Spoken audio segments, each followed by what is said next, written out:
Hello and welcome to our video about the English verb add. Do you think you know everything there is to know about the verb add? Did you know that it's possible to form several useful English expressions with this verb?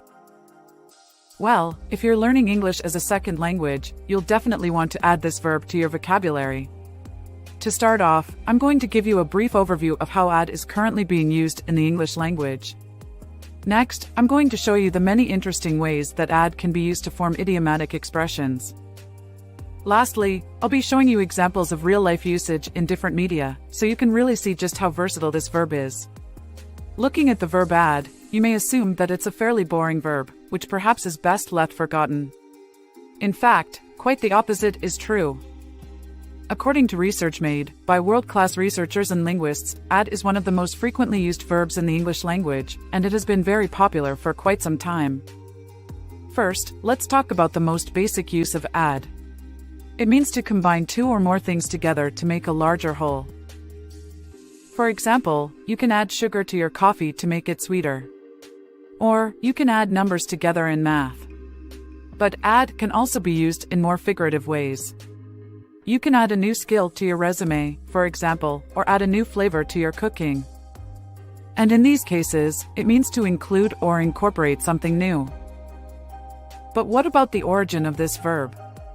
The verb comes from the Latin word addere, which means to put or bring together. And this idea of combining or bringing things together is still at the core of its meaning today. But add doesn't always have to be a serious or formal word. It can also be used in more casual or playful contexts. For instance, you might say, "Let's add some excitement to this party," or "Let's add a little spice to our relationship." So, now that you know the basics of what add means, and where it comes from, let's practice using it in a couple of sentences. I'm going to add some milk to my coffee.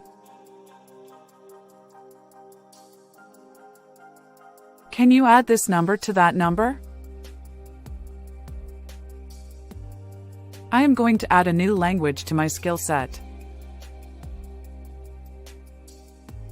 Let's add some fun to this meeting.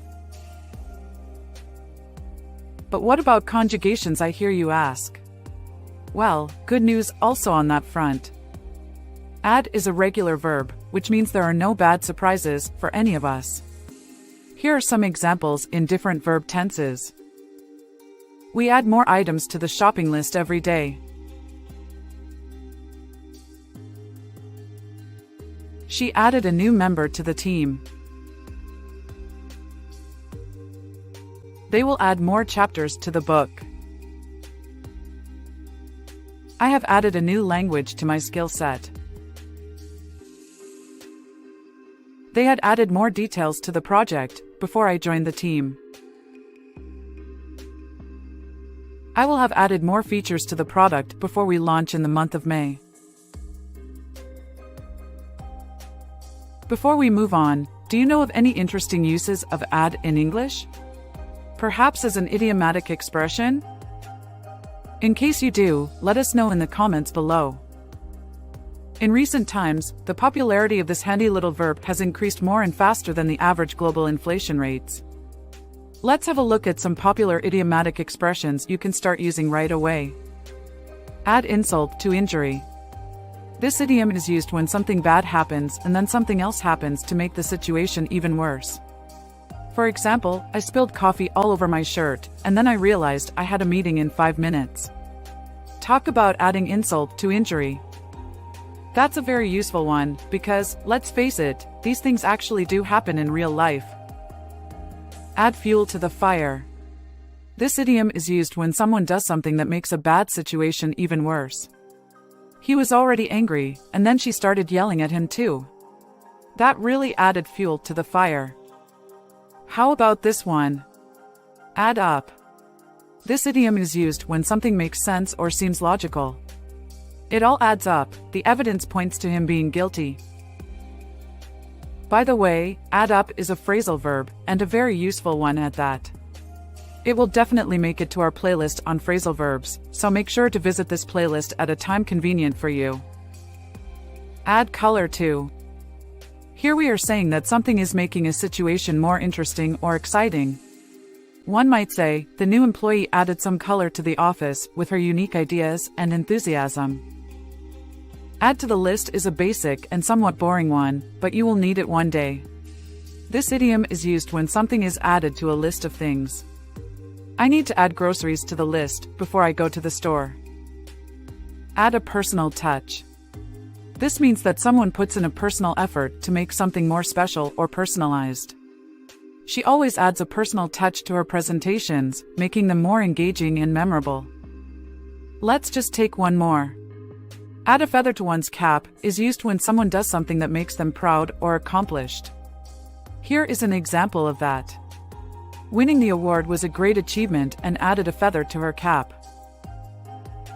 The verb add certainly cannot be underestimated. What a great verb to have in our virtual English language backpack. Not sure if it takes this year's Oscar, but it surely will be nominated. A promise is a promise, so I'm going to end today's video showing you real-life examples from around the world. The teacher added a new activity to the lesson plan. From a newspaper article about education in schools. I added a pinch of cinnamon to the batter. This is from a cooking show on television. The company decided to add more benefits to their employee package. From a business magazine. He added a new song to his performance. This one is from a music review. The artist added more layers to the painting. From an art critique. The author added a new plot twist to the novel. This was found in a literary review. Without a doubt, add is a versatile and useful verb that can help you express a variety of ideas in English. So, don't be afraid to add it to your vocabulary and start using it today. Thank you for watching, and we hope you've enjoyed learning about the verb add. Don't forget to subscribe to our channel for more videos on English grammar and vocabulary. Happy learning!